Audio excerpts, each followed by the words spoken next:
wa majtama'a qaumun fi baitin min buyutillah yatluna kitaballah wa yatadarasunahu bainahum illa nazalat alaihimus sakinah wa ghasyiyatuhum rahmah wa hafathumul malaikah. Tidaklah suatu kaum berkumpul di salah satu rumah dari rumah-rumah Allah, kemudian mereka membaca Al-Quran dan saling mempelajari tentang maknanya, melainkan akan turun kepada mereka ketenangan hidup. Wa ghasyiyatuhum rahmah, dan rahmatnya Allah senantiasa meliputi mereka. Wa hafathumul malaikah, dan para malaikat senantiasa menaungi mereka. Disebutkan oleh Imam Nawawi, wa hafathumul malaikah, yakni maknanya adalah para malaikat yatlubu ilallah al-maghfirah lahum. Para malaikat meminta kepada Allah agar Allah memberikan ampunannya untuk orang-orang yang mau duduk bermajelis ilmu. Masya Allah. Maka ini merupakan suatu nikmat yang sangat besar, di mana tentunya kita ketahui bahwasannya ilmu ini merupakan kunci utama untuk seseorang dia bisa istiqamah di dalam iman, begitu juga Islam, terlebih lagi istiqamah untuk senantiasa berada di dalam jalan yang lurus.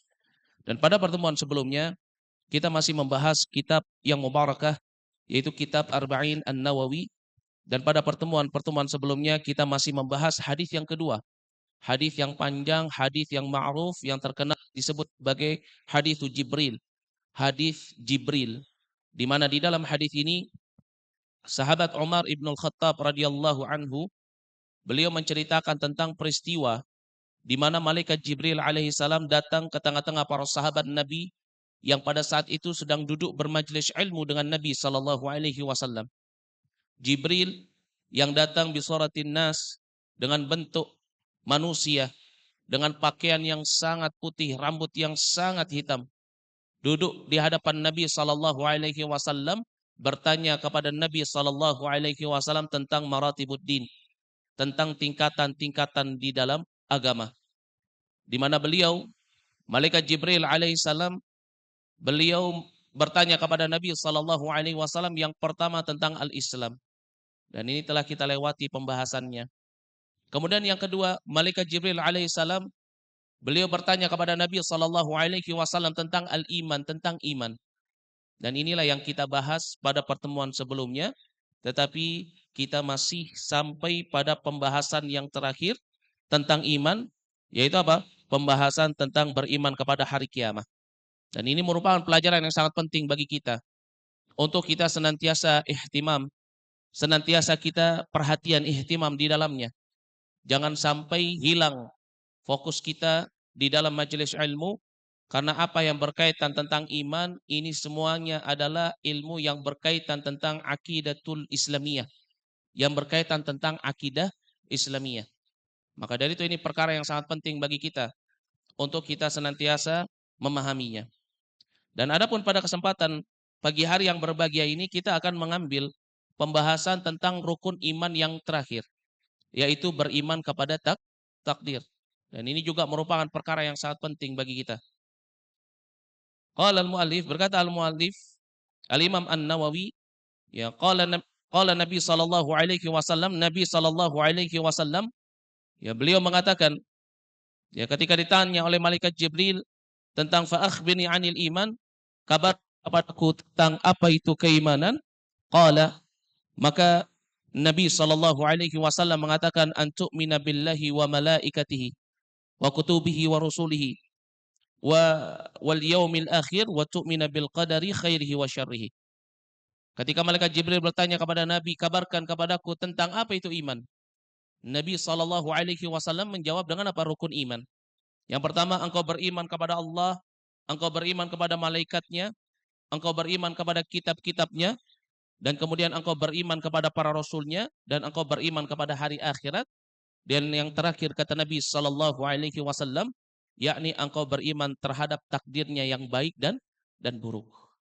Jadi mengimani takdir ini merupakan bagian daripada akidatul Islamiyah. Wajib bagi kita untuk memahami tentang permasalahan takdir. Apa sih takdir itu? Takdir ini merupakan secara bahasa, ini merupakan bentuk masdar dari kalimat qaddara yuqaddiru takdiran. Ini masdar dari kata qaddara. Ini adapun takdir itu sendiri, qadar, itu maknanya secara bahasa dia adalah al-akhiru wal had. Ini makna takdir. Jadi makna takdir secara bahasa disebutkan oleh para ulama, yakni maknanya adalah al-akhiru wal had, yang paling terakhir, atau al-had, yaitu batasan. Ya, jadi kalau misalkan sesuatu itu telah terjadi, maka itulah yang disebut sebagai takdir. Tetapi kalau belum terjadi, belum ada hasilnya, maka itu belum disebut sebagai takdir. Kenapa? Karena takdir itu maknanya al-akhir. Kalau sudah itu yang paling terakhir, itu yang sudah menjadi ketetapan, maka itu adalah takdir. Atau al-had, batasan. Ini maknanya batasan apa? Enggak mungkin lagi seseorang bisa keluar darinya. Sebagaimana seseorang ketika dia telah menetapkan satu batasan, maka tidak bisa lagi dia untuk keluar dari batasan tersebut. Dan inilah yang disebut sebagai takdir secara apa? Bahasa. Adapun makna takdir secara istilahan atau secara syar'an, secara istilah atau secara syar'i, yaitu adalah ilmullah wa masyiatuh kana likulli makhluqati, yakni adalah ilmu Allah dan juga kehendaknya Allah, yang dimana itu berlaku, ditetapkan untuk setiap makhluknya qabla an yakhluqahu, sebelum Allah Subhanahu wa taala menciptakan makhluknya.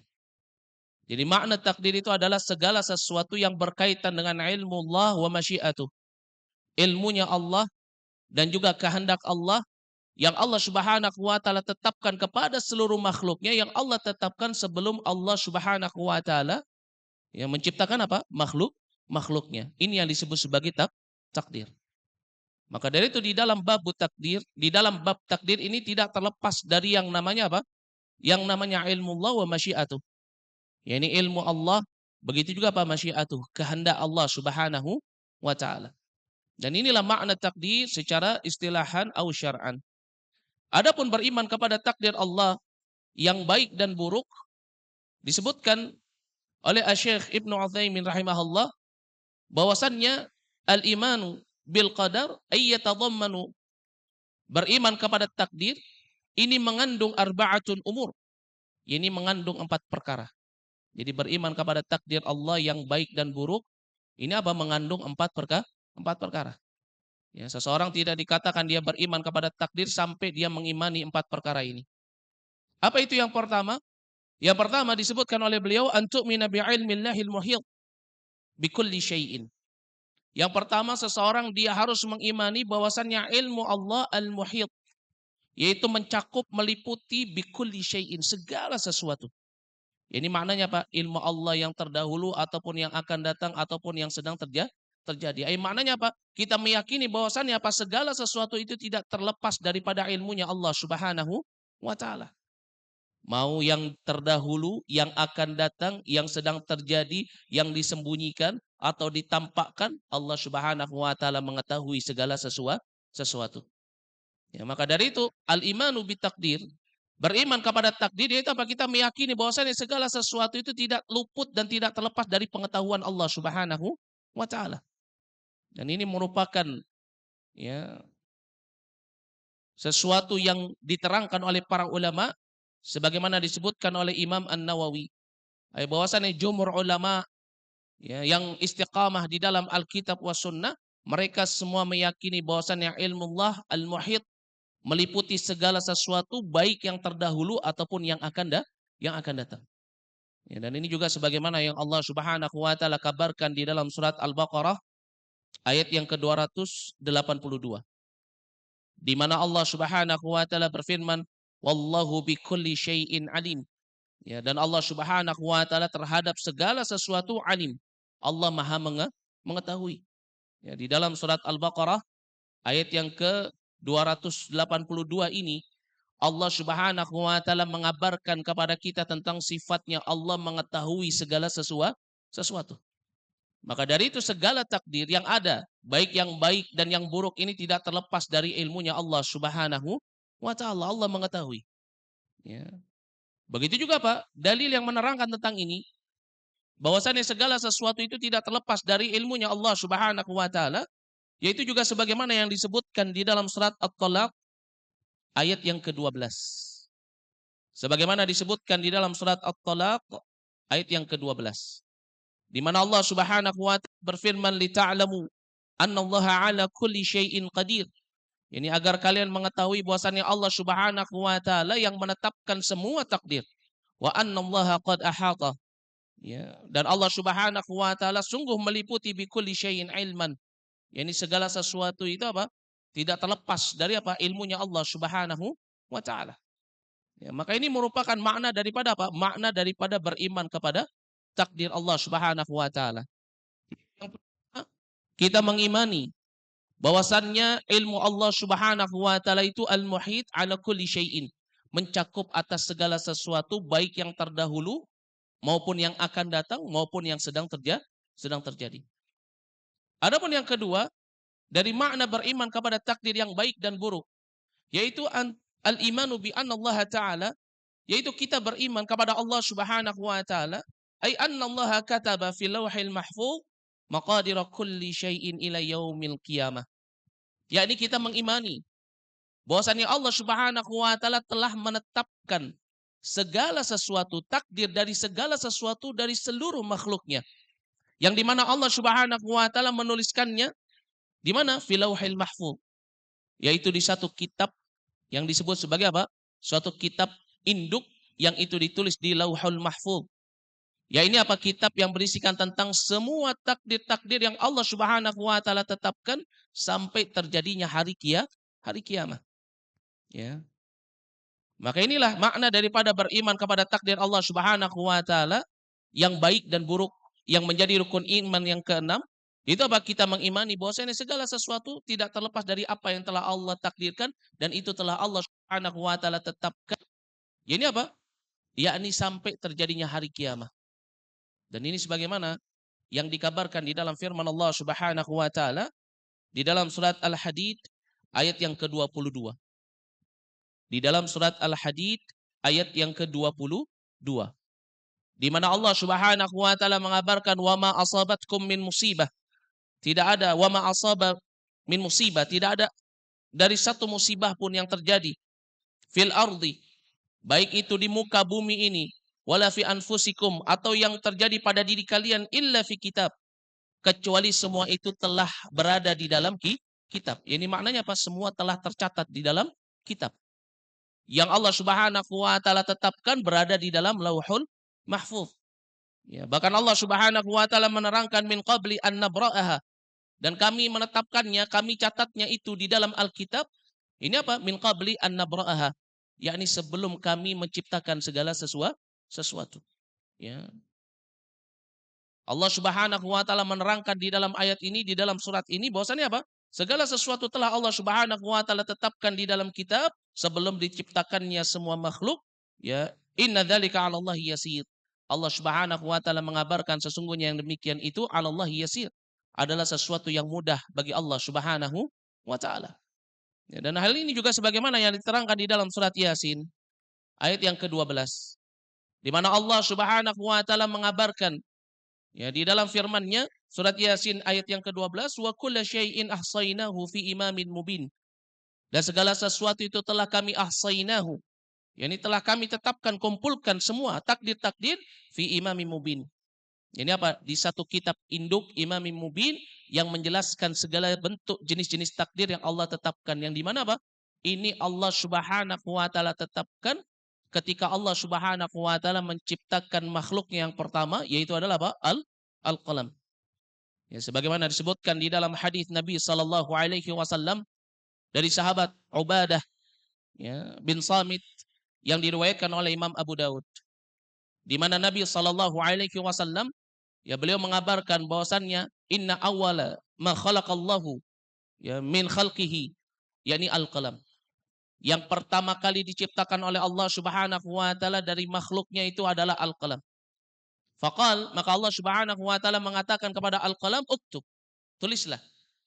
Maka al-qalam mengatakan, qala ya Rabbi madza aktub? Wahai Rabbku, apa yang harus aku tulis?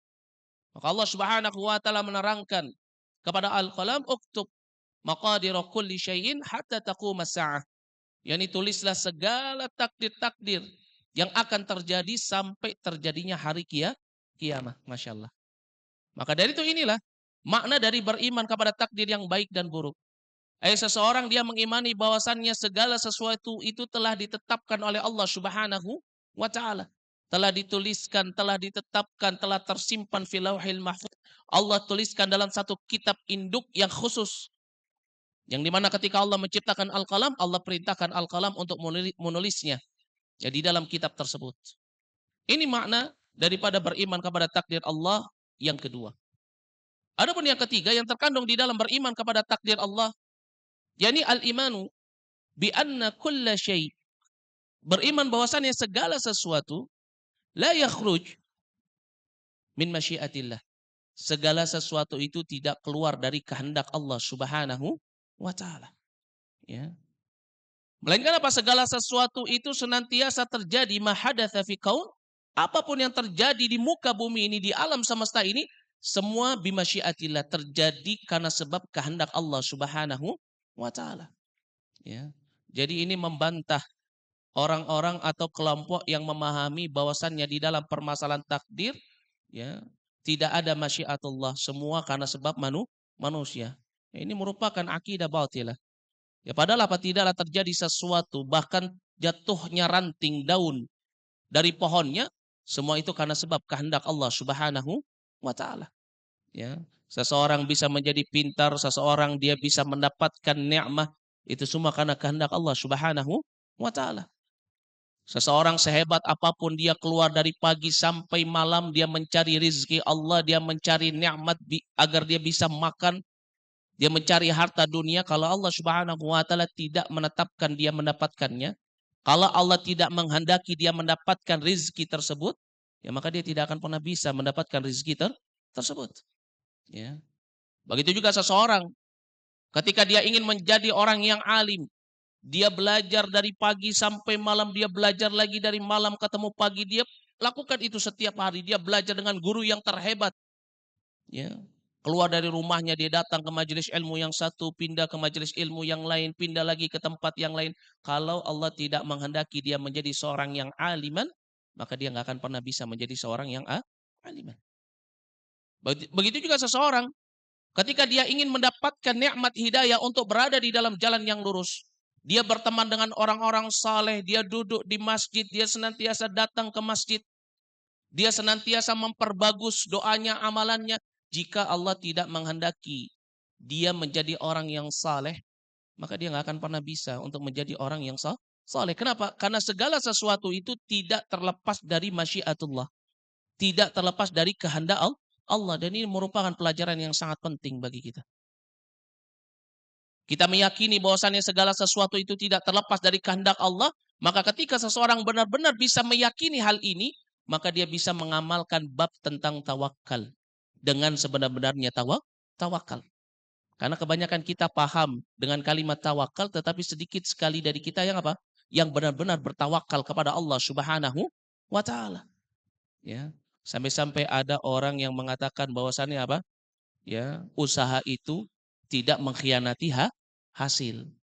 Ya, ini sering kita dengar ya, usaha tidak mengkhianati hasil. Jadi kalau usahanya semakin besar, hasilnya semakin besar. Padahal kita lihat berapa banyak orang yang bekerja dari jam 8 sampai jam 5, hasilnya sedikit. Berapa banyak orang yang bekerjanya cuma 1 jam, bahkan 15 menit, hasilnya lebih banyak. Ya. Kenapa? Karena memang Allah Subhanahu wa taala yang menentukan segala sesuatu. Ya, bukan kita. Tetapi Allah Subhanahu wa taala kalau menghendaki sesuatu, maka apa? Allah Subhanahu wa taala akan memberikan apa yang diinginkan oleh hambanya. Tetapi sehebat apapun hamba tersebut dia berusaha, kalau Allah Subhanahu wa taala tidak menghendaki, ya maka apa? Maka dia tidak akan pernah bisa untuk ya mendapatkan apa yang dia inginkan dari takdir Allah Subhanahu wa taala. Maka dari itu Allah Subhanahu wa taala berfirman di dalam surat At-Takwir ayat yang ke-28 sampai dengan ayat yang ke-29, Allah Subhanahu wa taala yang menerangkan liman syaa minkum an yastaqim wa ma tasyauna illa an yasha Allahu rabbul alamin. Barang siapa di antara kalian yang ingin berada di dalam jalan yang lurus, ya, dia berteman dengan orang saleh, ya, dia mulai memperbagusi amalannya, dia membantu orang-orang yang saleh, ya, Maka Allah Subhanahu wa taala mengabarkan, maka kalian gak akan pernah bisa berada di dalam jalan yang lurus tersebut sampai Allah sebagai Rabbul Alamin menghendaki kalian untuk berada di dalam jalan tersebut. Masya Allah. Ya. Maka dari itu ini merupakan perkara yang sangat penting untuk kita yang ingin berada di dalam jalan yang lurus, yang ingin mendapatkan kebaikan, jangan sampai lupa segala sesuatu itu tidak terlepas dari kehendak Allah. Maka jangan sampai kita menjadi orang-orang yang sombong. Sampai-sampai kita nggak mau berdoa kepada Allah Subhanahu wa taala. Contoh Nabi kita Muhammad sallallahu alaihi wasallam. Kurang apa beliau? Khalilullah, kekasihnya Allah, orang yang dijamin masuk syurga, orang yang diampuni dosanya yang telah lalu dan yang akan datang. Rasulullah, utusannya Allah, waliullah, tetapi beliau tidak henti-hentinya berdoa kepada Allah Subhanahu wa taala, ya muqallibal qulub tsabbit qalbi ala dinika. Tidak henti-hentinya beliau berdoa, ya musarrifal qulub sarrif qulubana ala ta'atik. Padahal beliau adalah apa? Manusia yang paling bertakwa. Ini di dalam ketakwaan. Begitu juga seseorang meskipun dia sudah memiliki ilmu, dia menjadi seorang dokter, insinyur, pedagang yang besar. Jangan sampai lepas doanya kepada Allah. Ya Allah, berikan kepadaku nikmatmu, rizkimu, harta yang thayyiban, yang mubarakan. Jangan sombong ketika kita sudah bisa memiliki ilmu, mengetahui bagaimana cara mendapatkan dunia, kemudian kita lepas doa kita kepada Allah Subhanahu wa taala. Padahal apa Allah Subhanahu wa taala berfirman dalam surat An-Nahl ayat yang ke-53, "Wa ma bikum min ni'matin faminallah." Tidak ada sesuatu apapun yang ada pada dirimu dari nikmat melainkan itu datangnya dari Allah. Selalu ingat. Sehingga ketika Allah Subhanahu wa taala memberikan kepada kita ujian keimanan, Allah Subhanahu wa taala berikan kepada kita sedikit kekurangan di dalam harta kita, maka kita bisa meyakini segala sesuatu itu datangnya dari Allah dan tidak akan terjadi kecuali karena sebab kehendaknya Allah. Jadi kalau seseorang dia telah berusaha kemudian dia gagal, ya maka apa? Maka dia nggak stres. Kenapa? Karena dia tahu. Ya, segala sesuatu itu tidak akan terjadi kecuali jika Allah menghendakinya. Dan kalau Allah Subhanahu wa taala tidak menghendakinya, berarti itu adalah sesuatu yang jelek untuk dirinya. Meskipun di mata kita itu adalah suatu kebaikan. Ya. Maka dari itu di dalam bab ini merupakan perkara yang sangat penting. Di dalam bab takdir yang perlu kita pahami yaitu bab tentang tawakal, bab tentang ikhtiar, bab tentang sabar, bab tentang kita berprasangka baik kepada Allah Subhanahu wa taala. Ketika kita tidak mendapatkan apa yang kita inginkan dari takdir Allah Subhanahu wa taala, kita paham, oh ini semua atas kehendak Allah. Dan kita paham, kita berprasangka baik kepada Allah. Allah Subhanahu wa taala tidaklah menetapkan sesuatu untuk kita melainkan itu adalah kebaikan, dan ini perkara yang sangat penting. Ya. Maka dari itu Allah Subhanahu wa taala mengingatkan kepada kita di dalam surat At-Takwir ayat yang ke-28 sampai dengan ayat yang ke-29, sehebat apapun kalian berusaha untuk mendapatkan takdir yang baik, contohnya di dalam hidayah, contohnya di dalam jalan yang lurus, kalian gak akan pernah bisa mendapatkan itu kecuali jika Allah menghendaki kalian berada di dalam jalan tersebut. Masya Allah. Ya. Kemudian yang keempat, makna dari beriman kepada takdir Allah yang baik dan buruk, yakni adalah al-imanu bi anallaha khalaqa kulla syai'in wa qaddarahu. Yakni kita mengimani bahwasannya Allah Subhanahu wa taala mentakdirkan, menciptakan segala sesuatu dan Allah Subhanahu wa taala telah menetapkan takdirnya. Tidak ada sesuatu yang Allah Subhanahu wa taala ciptakan melainkan Allah Subhanahu wa taala telah tentukan takdirnya. Sebagaimana Allah Subhanahu wa taala mengabarkan di dalam surat Al-Furqan ayat yang kedua. Dalam surat Al-Furqan ayat yang kedua, Allah Subhanahu wa taala berfirman, wa khalaqa kulla syai'in faqaddarahu taqdiran. Allah Subhanahu wa taala telah menciptakan segala sesuatu faqaddarahu, dan dia Allah Subhanahu wa taala yang menentukan takdirnya. Maka segala sesuatu tidak terlepas dari takdir Allah. Kita beli barang, tas, sepatu, mobil, inginnya beli yang mahal supaya awet, supaya kuat. Ya, sudah ngeluarin uang yang dengan jumlah yang besar, ternyata baru seminggu pakai rusak. Karena ini sudah ditakdirkan oleh Allah Subhanahu wa taala. Ya. Maka dari itu seseorang ketika dia mendapatkan sesuatu yang tidak dia inginkan, yang keluar dari ekspektasinya dia harus mengucapkan kalimat apa? Qaddarullahu masya'a fa'ala. Kenapa? Karena segala sesuatu itu Allah yang menciptakan dan segala sesuatu itu telah Allah Subhanahu wa taala tetapkan takdirnya.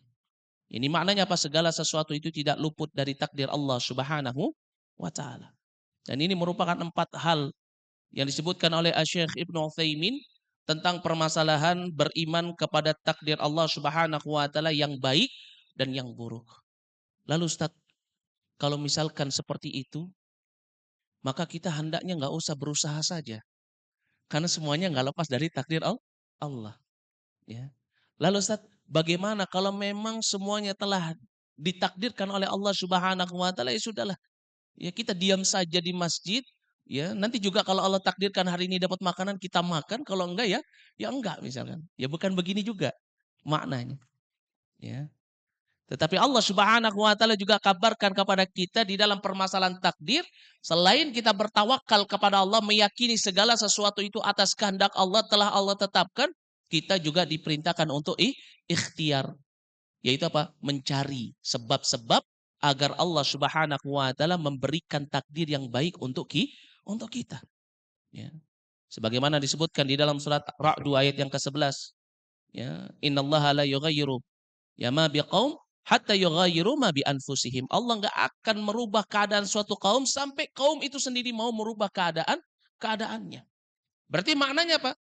Kita sebagai hamba Allah Subhanahu wa taala berikan kepada kita ya kesempatan untuk kita apa? Untuk kita bisa berusaha agar mendapatkan takdir yang baik dari Allah Subhanahu wa taala.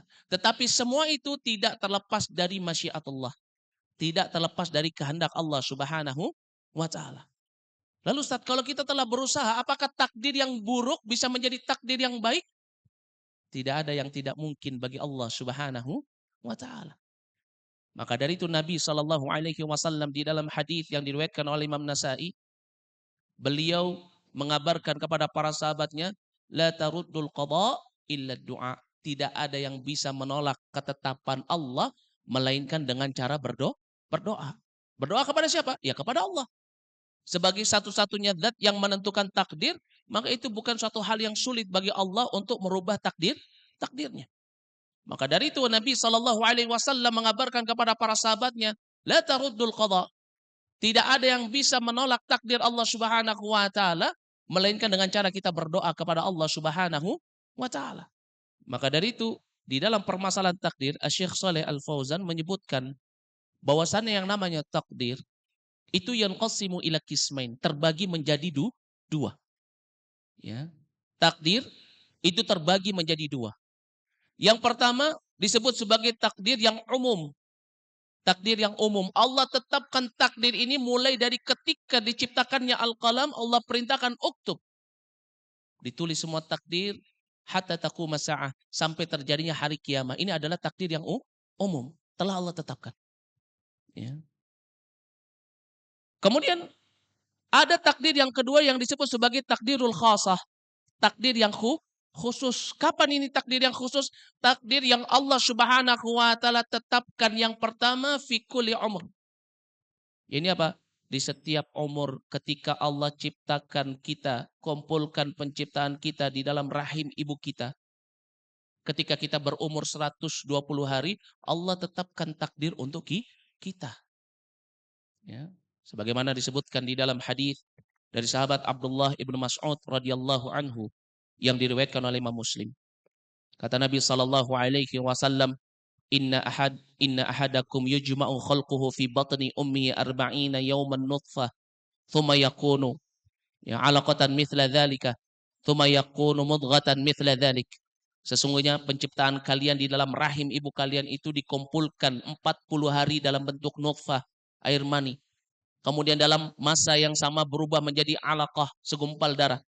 Kemudian dalam masa yang sama berubah menjadi segumpal daging. Berarti berapa? 120 hari.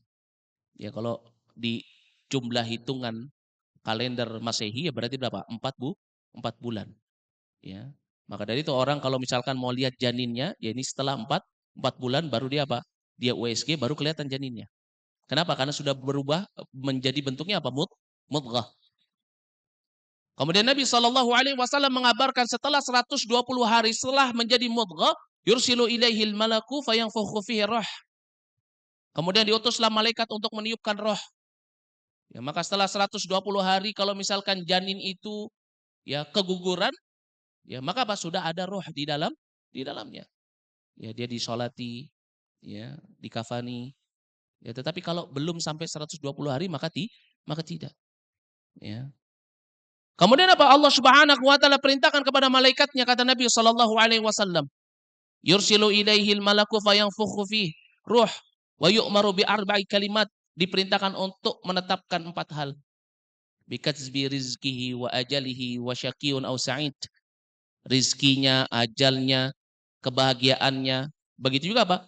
Kesengsaraannya, takdir yang baik dan takdir yang buruk. Dan ini kapal fi kulli umur. Yani ketika kita diciptakan di dalam rahim ibu kita. Dan ini merupakan takdir yang khusus. Kemudian takdir yang khusus nggak cuma fi kulli umur. Begitu juga fi kulli sanah. Setiap tahun. Yaitu kapan? Yaitu ketika malam Lailatul Qadar. Ya, berarti apa? Ketika di bulan Ramadan setiap tahun Allah Subhanahu wa taala ya senantiasa menetapkan takdir untuk satu tahun. Ya. Sebagaimana disebutkan di dalam surat Ad-Dukhan ayat yang ketiga sampai dengan ayat yang keempat. Ya, inna anzalnahu fi lailatin mubarakan. Ya. Sesungguhnya kami telah menurunkannya pada apa? Fi lailatin mubarak. Di malam yang mubarakah. Yaitu kapan? Inna kunna mundhirin, sesungguhnya kamilah yang memberikan peringatan. Ya, pada malam itu fiha yufraku. Ditetapkan segala sesuatu. Ini kapan? Fikul lisana. Setiap tahunnya pada malam apa? Pada malam Lailatul Qadar. Ya. Allah tetapkan takdir untuk satu tahun. Begitu juga apa? Takdir yang khusus selain 1 tahun apa? Allah Subhanahu wa taala juga tetapkan setiap apa? Setiap hari. Sebagaimana disebutkan di dalam surat Ar-Rahman ayat yang ke-29, ya, Allah Subhanahu wa taala ya setiap hari kullu yaumin huwa fi sya'an. Ya, Allah Subhanahu wa taala berada di dalam kesibukannya itu apa? Menetapkan takdir. Ya, maka dari itu yang namanya takdir Allah, ada takdir yang umum yang Allah perintahkan kepada al-qalam, makhluknya yang diciptakannya di awal kali penciptaan. Allah ciptakan al-qalam, kemudian Allah Subhanahu wa taala perintahkan untuk menetapkan segala takdir sampai terjadinya hari kiamat. Tetapi ada juga takdir yang khusus yang Allah tetapkan ketika Allah Subhanahu wa taala kumpulkan kita, penciptaan kita di dalam rahim ibu kita, kemudian pada setiap tahun, begitu juga apa? Pada setiap hari. Maka ini merupakan satu hal yang mudah bagi Allah. Ketika seseorang dia berdoa kepada Allah, minta kepada Allah atas ikhtiarnya, atas usahanya untuk mendapatkan takdir yang baik dari Allah, maka bisa jadi Allah Subhanahu wa taala mengabulkan doanya, kemudian apa? Allah Subhanahu wa taala menggantikan takdir buruknya menjadi takdir baik. Dan ini mudah bagi Allah. Kenapa? Karena Allah yang menetapkan takdir, Allah yang berkehendak, Allah pun yang bisa merubah takdir. Ya, maka dari itu jangan sampai kita berputus asa dengan rahmatnya Allah Subhanahu wa taala.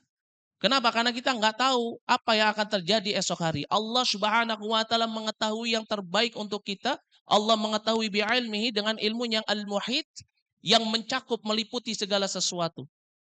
Maka dari itu ini perkara yang penting bagi kita, jangan pernah kita berputus asa walaupun kita melihat ya dari pikiran kita kita nggak akan bisa dapatkan itu. Jangan putus asa. Kenapa? Karena yang menetapkan takdir itu hanya Allah. Ya, terutama ketika kita ingin pergi naik haji. Ya, gajinya masih UMR, mau naik haji, umur sudah 40, bingung. Ya. Jangan apa? Jangan berputus asa. Segala sesuatu itu yang menetapkan adalah Allah. Terus berusaha, tetapi penting untuk kita apa? Ikhtiar, menabung, mencari sebab-sebab agar Allah memberikan rizki. Segala sesuatu Allah yang menetapkan. Allah yang lebih mengetahui. Allah yang mengetahui apa yang terbaik untuk kita. Maka inilah makna dari beriman kepada takdir Allah yang baik dan yang buruk. Kemudian setelah malaikat Jibril alaihissalam bertanya tentang iman, Malaikat Jibril alaihissalam juga bertanya tentang maratib yang ketiga. Beliau katakan fa akhbirni 'anil ihsan. Ya. Beliau katakan kepada Nabi sallallahu alaihi wasallam setelah Islam, setelah iman, beliau katakan fa akhbirni. Kalau begitu sekarang kabarkan kepadaku 'anil ihsan, tentang ihsan. Apa sih ihsan itu? Ya. Ihsan ini merupakan bentuk masdar dari kata ahsana yuhsinu. Ya. Ihsan ini dari kata hasanun. Ini hasan ini artinya apa? Kebaikan. Berarti kalau ahsana masuk dalam wazan ilu, berarti maknanya apa? Berbuat kebaikan. Dan ini merupakan derajat yang tertinggi di dalam agama kita, agama Islam. Orang yang dia ingin mendapatkan derajat yang tertinggi, maka dia harus jadikan dirinya sebagai orang yang muhsin. Orang yang muhsin ini derajatnya di atas mukmin. Jadi muslim, mukmin, baru muhsin. Malaikat Jibril alaihissalam bertanya kepada Nabi, ya fa akhbirni 'anil ihsan. Apa sih ihsan itu? Maka Nabi sallallahu alaihi wasallam mengatakan, ya wa huwa ruknun wahid. Cuman ada satu rukunnya, yaitu apa? Anta'budallaha ka'annaka tarah, fa in lam takun tarahu fa innahu yarak. Engkau beribadah kepada Allah seolah-olah engkau melihat Allah. Nah, orang kalau sudah sampai pada derajat ini, salatnya itu baru dia bisa apa? Bisa nangis dengan sebenar-benarnya menangis. Ya, kenapa? Karena ketika dia salat, dia seolah-olah melihat Allah. Dia mengetahui keagungannya Allah Subhanahu wa taala sehingga dia menganggap dirinya kecil, sehingga dia senantiasa mengingat dosa-dosanya. Ya. Dan kalau nggak bisa menghadirkan perasaan ini, maka kata Nabi sallallahu alaihi wasallam, ya, anta'udallaha ka'annaka tarahu fa in lam takun tarahu fa innahu yarak. Yakni orang yang ketika dia beribadah kepada Allah, kalau dia nggak bisa menghadirkan ya perasaan Allah melihat dirinya, dia meyakini kalau Allah Subhanahu wa taala ya melihat dirinya. Ya kalau misalkan dia nggak bisa menghadirkan perasaan kalau dia melihat Allah seolah-olah seperti itu, maka dia meyakini Allah senantiasa melihat hambanya. Ya, ini orang yang ihsan. Ya, sehingga orang kalau sampai derajat yang tertinggi di dalam Islam, dia tidak akan melakukan kemaksiatan, dia adalah orang yang paling khusyuk di dalam ibadah. Ya. Bukan justru malah dia bermaksiat kepada Allah, bukan justru malah dia katakan, oh saya bisa terlepas dari beban syariat. Ini pemahaman yang batil lah. Ya, karena ada kelompok-kelompok yang memahami dengan pemahaman ini. Kalau sudah sampai pada derajat yang tertinggi, dia sebut dirinya waliullah, tetapi apa? Amalannya itu menyelisih apa yang ada di dalam syariat Islam. Ya, kalau waktunya sholat Jumat dia di kamar, ya ketika ditanya sama temannya, loh kok nggak sholat Jumat? Ya dia katakan, oh saya sholat Jumatnya di Makkah. Ya. Padahal apa? Tidur di dalam kamar. Ini bukan wali Allah. Bukan orang yang mendapatkan derajat tertinggi. Kemudian dia katakan, oh saya ini derajatnya sudah lepas dari yang namanya syariat. Tidak ada. Ya. Kalau misalkan minum khamar, dia katakan, loh kenapa? Kok kamu minum khamar? Katanya wali Allah, ini kalau saya pegang berubah jadi air susu. Ini mafi. Di dalam Islam nggak ada seperti ini. Orang yang semakin tinggi derajatnya di dalam Islam, mereka adalah orang-orang yang semakin beriman kepada Allah, semakin bertakwa kepada Allah. Dan inilah wali Allah. Yani orang yang semakin takut ketika dia terjatuh ke dalam dosa. Kenapa? Orang beriman itu masih bisa melakukan dosa. Ya, jadi jangan dipikir kalau orang beriman itu bersih dari dosa. Enggak. Ya, Abu Darda pernah bertanya kepada Nabi, apakah seorang mukmin itu berzina? Bisa jadi, kata Nabi. Apakah seorang mukmin itu mencuri? Bisa jadi. Tetapi ketika ditanya apakah seorang mukmin itu berdusta, kata Nabi Shallallahu Alaihi Wasallam, lah. Kenapa? Karena dusta ini merupakan sifat dasarnya orang munafik. Iman ini lawan daripada nifak. Iman ini lawan dari kemunafikan. Tetapi orang yang beriman bisa jadi dia terjatuh ke dalam suatu dosa karena kullu bani Adam khata. Ya. Tetapi orang yang ihsan adalah orang yang menjaga dirinya jangan sampai dia terjatuh ke dalam dosa. Ketika dia mau berbuat dosa dia ingat, ya, bahwasanya Allah senantiasa melihat dirinya sehingga ketika dia berada di hadapan manusia atau ketika dia sendiri dia nggak mau berbuat dosa. Ketika dia ingin melakukan kebaikan, dia nggak butuh orang lain melihatnya. Kenapa? Karena dia tahu ketika dia melakukan ini seolah-olah dia melakukan itu karena Allah Subhanahu wa taala. Dia tahu Allah melihatnya, dia melihat Allah. Ya, dalam artian melihat di sini bukan berarti dia bisa melihat Allah secara hakiki, tidak. Maknanya apa? Apa yang dia kerjakan itu senantiasa dibangun di atas keikhlasan. Seolah-olah dia nggak butuh mata manusia untuk melakukan suatu amalan kebaikan, dia cukupkan dirinya dengan Allah Subhanahu wa taala. Ya. Maka dari itu kata Nabi sallallahu alaihi wasallam, "An ta'budallaha ka'annaka tarahu." Seolah-olah engkau melihatnya. Ini maknanya Pak, apa yang dia kerjakan semuanya ikhlas karena Allah, dia tahu Allah melihatnya, dia juga apa ketika melakukannya, ya seolah-olah dia melihat Allah, hanya Allah Subhanahu wa taala. Dan derajat ini tidak akan digapai oleh seseorang sampai dia senantiasa memahami tentang asma wa sifatullah. Sampai dia memahami tentang ma'rifatullah.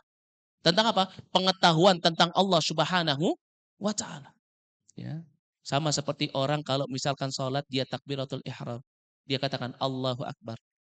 Tetapi dia nggak paham tentang makna daripada kalimat zikir ini. Allah Maha Besar. Dia nggak paham tentang keagungan Allah, kebesarannya Allah. Maka akan berbeda sholatnya dengan orang-orang yang benar-benar memahami. Orang-orang yang khusyuk di dalam sholatnya, yaitu adalah apa? Orang-orang yang dia memahami setiap lafaz yang dia ucapkan di dalam sholatnya. Mulai dari Allahu Akbar, Sami Allahu liman hamidah, Assalamualaikum. Dia paham tentang makna ini. Ya, maka apa? Maka ketika dia paham, dia tahu kedudukan Rabbnya, dia tahu nama dan sifat Rabbnya, dia tahu tentang Rabbnya, maka ini yang menjadikan dirinya menjadi khusyuk, seolah-olah apa? Seolah-olah dia melihat Allah ketika dia beribadah. Tetapi kalau misalkan seorang nggak paham, dia cuma menghafal lafaz tapi nggak paham maknanya. Allahu Akbar, hanya sekedar hanya sekedar mengucapkan lafadznya, cuma sekedar menghafal lafadznya, maka apa? Ketika dia salat Allahu Akbar, tetapi pikirannya kemana? Pikirannya ke dunia. Waduh, nanti toko saya gimana ya nih kalau saya tinggalin ya? Mobil saya tadi saya taruh depan gimana ya? Diambil orang atau enggak ya? Kenapa? Karena cuma mengucapkan secara lafaz. Tetapi kalau dia tahu maknanya, nggak cuma tahu maknanya, dia paham apa makna dari kalimat Allahu Akbar. Allah Maha Besar, Allah Maha Sempurna, Allah yang memberikan segala sesuatu, Allah adalah zat yang ghani. Ya, maka ketika dia salat dia bisa khusyuk. Khusyuknya orang yang salat pada derajat ihsan, seolah-olah ketika dia salat dia melihat Allah Subhanahu wa taala. Masya Allah. Dan inilah makna daripada al-ihsan yang disebutkan oleh Nabi sallallahu alaihi wasallam, "An ta'budallaha ka'annaka tarahu fa in lam takun tarahu fa innahu yarak." Dan di sini mengandung dua makna, yaitu apa? Yang pertama tentang derajatnya waliullah azza wa jalla.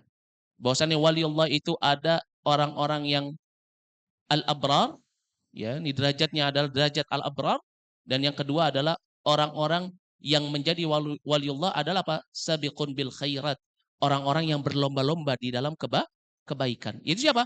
Orang yang ketika dia melihat satu kebaikan, dia segera mengerjakannya. Kenapa? Karena dia ketika mengerjakannya seolah-olah dia melihat Allah.